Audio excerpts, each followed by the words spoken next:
Depuis que j'étais petit, en fait, il y avait un vide qui se développait en moi. Ça avait diverses causes, comme un père qui ne savait ni me parler ni m'écouter. Mon frère, il y avait de gros problèmes avec lui. À l'école, j'étais l'intello souffre-douleur, on va dire.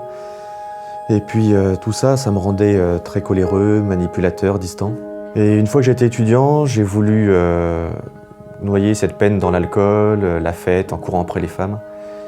Et au final, après quelques années, je me suis rendu compte que je faisais beaucoup de mal autour de moi, puis surtout à moi-même. Comme j'avais grandi dans une famille dite chrétienne, j'ai voulu revenir vers Dieu. Le problème, c'est que j'étais coincé dans ce que j'appellerais la religion, c'est-à-dire que je ne croyais pas que Dieu agisse de nos jours concrètement comme c'est écrit dans la Bible. Parce que pour moi, c'est un peu comme des légendes. Donc du coup, ce que je faisais, ça se limitait à des actions à faire par tradition. C'était ça ma foi, ou mon semblant de foi. J'allais à l'église chaque semaine, mais finalement, je ne connaissais pas Dieu. Et du coup, c'est tout seul que j'essayais de changer. Et bien sûr, j'y arrivais pas du tout. Au final, j'ai traversé une grosse dépression. Mon premier mariage s'est terminé en divorce. Et le pire, c'est que même dans mon deuxième mariage, je continuais à me saouler régulièrement et puis la colère ne me lâchait pas. Ma nouvelle femme, je l'ai connue en allant voir des chrétiens qui étaient différents. En sens qu'ils avaient une réelle soif de connaître Dieu.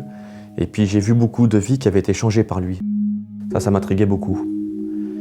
Une fois, alors que je me rendais dans une église, il y avait des paroles qui m'étaient destinées.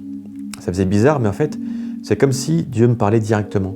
Parce qu'on me disait d'arrêter le combat contre lui, de me laisser porter par son amour. Ça me faisait peur parce que moi, ce que j'aimais, c'est tout contrôler. Quand j'ai finalement accepté de me laisser aimer par Dieu, d'arrêter la lutte contre lui, alors là, j'ai eu la plus grosse claque de ma vie, quoi. Ça m'a complètement retourné, vu que j'ai senti concrètement, de façon tangible, l'amour de Dieu pour moi. Et du coup, après, j'étais vraiment une nouvelle personne. C'est que j'avais beaucoup moins de colère, j'avais beaucoup plus d'amour. Et je me suis rendu compte que les choses dont parle la Bible, je les vivais dans ma vie. J'ai senti que Dieu m'aimait. Et quand tu sens que Dieu, avec la taille qu'il a, qui t'aime toi, concrètement, comme un père, c'est génial, tout simplement. Je suis donc vraiment une nouvelle personne grâce à Dieu. Bien sûr, je ne suis pas parfait, mais il me change de l'intérieur.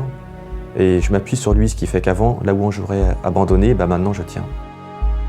C'est plus une religion maintenant, c'est une relation, tu vois. C'est Dieu qui m'aime et je vis quelque chose d'authentique, d'intime avec ce Dieu qui est mon Père. Et ça, c'est formidable en fait. Parce que il ne peut pas te forcer à l'aimer, Dieu, ça ne serait pas de l'amour. Lui, ce qu'il veut, c'est que tu choisisses de l'aimer. C'est ce que moi j'ai vécu avec Dieu, c'est mon histoire.